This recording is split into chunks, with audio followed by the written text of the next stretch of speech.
The low-carb and keto diets are two popular ways of eating that involve restricting your carb intake. Given that they both limit carbs, you may wonder what sets the two apart. This article reviews the differences between the low-carb and keto diets, the pros and cons of each, as well as which one may be a better option for you. What's a low-carb diet? A low-carb diet is a way of eating that restricts dietary carbohydrates, mainly from grains, sugar-sweetened beverages, and bread. Studies suggest that a low-carb diet comprises 10 to 30% of calories from carbs, although there is no set definition. For a healthy person who consumes 2,000 calories per day, this equals 50 to 150 grams of carbs. When following a low-carb diet, it's common to increase your intake of protein, healthy fats, and vegetables to replace the carbs and promote fullness. Also, by restricting carbs, you eliminate many high-calorie foods from your diet. All these factors may work together to reduce your overall calorie intake and promote weight loss. A low-carb diet has been linked to several health benefits in people with diabetes, including weight loss and improved blood sugar control and cardiovascular risk factors. It's also commonly used to induce weight loss. While a low-carb diet may not be for everyone, it can be a viable weight loss option for most healthy people.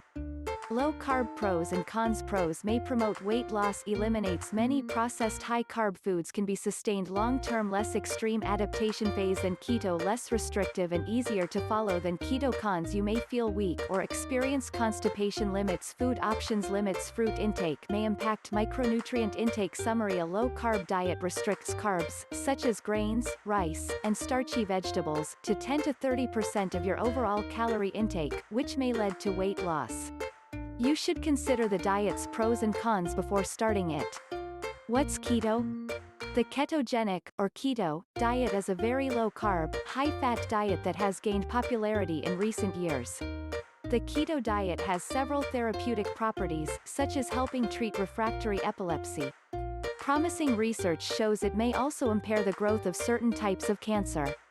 Furthermore, some people utilize it to lose weight. When following a keto diet, the goal is to reach nutritional ketosis. In this state, your body produces ketones from fat in your liver and uses fat as its main fuel source instead of carbs. This is achieved by consuming fewer than 50 grams of carbs per day while keeping protein intake moderate and increasing fat intake drastically. A standard keto diet is restrictive and may not be a practical long-term option for those looking to lose weight and improve their health.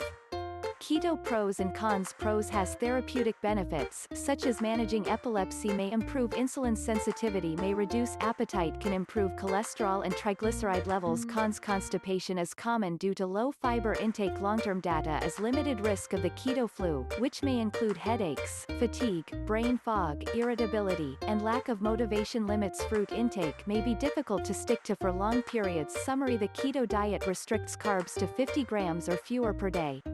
This puts your body in a state of nutritional ketosis, which promotes the use of fat as a primary fuel source. The diet's pros and cons should be considered before starting it. Which is better for most people? When it comes to choosing between the low-carb and keto diets, there are several factors to consider. The main difference between these diets is carbohydrate intake. On a low-carb diet, you typically eat 50 to 150 grams of carbs per day, but on the keto diet, daily carb intake is restricted to fewer than 50 grams. Another main difference is protein intake. With low-carb diets, protein intake may be high, but with keto diets, protein intake should be moderate at around 20% of total calories. This is because excessive protein intake can prevent ketosis. Additionally, fat intake tends to be significantly higher on the keto diet, as fats replace carbs and protein. The keto diet may be too restrictive for most people, leading to poor long-term adherence. Furthermore, the keto diet is more likely to cause unwanted side effects. Therefore, a low-carb diet is likely a better option for most people. That said, it's important to consult your healthcare provider before starting any diet to reduce your risk of complications. Summary. While both diets limit carbs to varying degrees, the keto diet is more restrictive. For the majority of the population, the low-carb diet appears to be more sustainable in the long term. The bottom line: the low-carb and keto diets restrict carbs to yield potential health benefits. While both limit carbs to a certain extent, numerous differences set them apart, with carb and fat intakes being the two most significant. It's important to weigh the pros and cons of each diet and consult your healthcare provider before deciding if either of them is right for you. Thanks for watching.